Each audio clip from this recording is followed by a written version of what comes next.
Hello guys, good morning! Today nga is lalabas tayo para mamili sa palengke at akala ko maaraw na yun pala makulimlim pa din. At ito nga nasa labas na tayo, for abang na tayo sa ating tricycle going to palengke.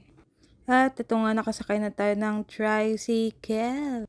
At ito nga nakabalik na tayo from the market, bumili lang tayo ng carrots, ng eggs, apples na 3 for 50 pesos. Bumili din tayo ng pang-ulam for tonight, ang beef na gagawin nating beef caldereta. Bumili din tayo ng patatas at ng mga tomato sauce at saka ng tomato paste.